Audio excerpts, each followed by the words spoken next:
Kok kan banyak banget orang Indonesia ini kan percaya dengan Hmm. ramalan. Ya kalau kita ngomong Indonesia ini 90% ya. Zodiak kan. Islam. Oh, Islam iya. Iya, Islam kan 90% kan. Tapi 240 justru mayoritas dari kita percaya ramalan. Nah, aku tahu itu dosa kan, nggak usah Koko jelasin lagi itu dosa syirik dan lain sebagainya.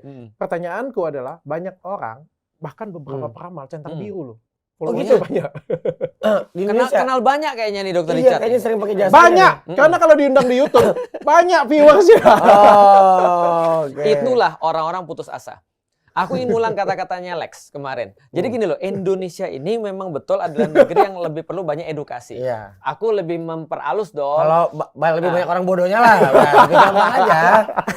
Nah, di tempat-tempat yang edukasinya kurang, orang lebih percaya tentang jalan pintas.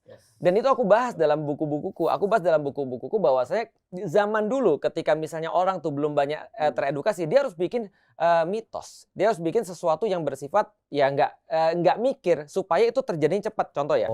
Contoh ya. Kita bicara tentang lingkungan nih sekarang. Soft sell kasarnya kalau sekarang Betul. tuh pakai Sekarang mitos soft soft sell. sell-nya. Sekarang soft sell pakai mitos. Nah, contoh misalnya dari segi environment, satu bambu tuh aku pernah baca itu menanggung 19 orang dari segi air maupun udara. Satu bambu. Satu rumpun bambu. Jadi kalau misalnya antum berkeluarga misalnya, antum isi sama anak bertiga, antum nanam satu rumpun bambu, berarti secara secara hukum environment antum ngasih orang lain. Jadi lu ngasih orang lain. Dokter Richard nanam satu pohon misalnya, itu menghasilkan kalau nggak salah berapa liter udara per harinya setara dengan 12 juta. Nah artinya kalau ada orang nebang pohon bambu, dia bikin 19 orang, nggak ada air dan nggak ada udara. Yang baik. Pakai mitos lah. Pakai mitos. Iya. Nah kalau gue bilang, lu jangan motongin bambu, nanti orang-orang pada mati nggak bisa bernapas. Terus dia bilang, ini pohon-pohon masih ada banyak, gue baik-baik aja sekarang. Masalahnya kerusakan bumi nggak langsung. Kan gitu kan ya. Akhirnya orang dulu bikin mitos. Apa? Beringin itu ada kuntilanak. Supaya nggak ditebang. Iya. Pohon bambu itu ada setannya. Instan aja langsung ya gitu ya. Kalau lu banyak yang bego dari gitu.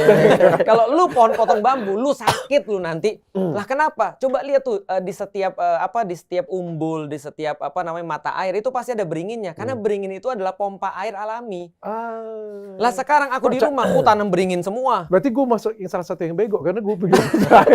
Tapi sebelum kita masuk ke zodiak, gue aja takut kencingin beringin gitu. kalau gue mah yang penting izin aja, izin. Anak keluarga mau kencing. Nenek moyang numpang kencing itu ya. Nah sebenarnya tadi kenapa nggak boleh ngencingin beringin? Karena beringinnya mati kalau masih kecil. Kalau udah gede bagus malah pupuk. Iya ya. Kompos. Nah, ya cuman bahaya juga. Tahu nggak bahayanya apa? Nanti di sana ulet bulu bahaya. Iya. Iya juga sih. Bentol-bentol nanti si Otong.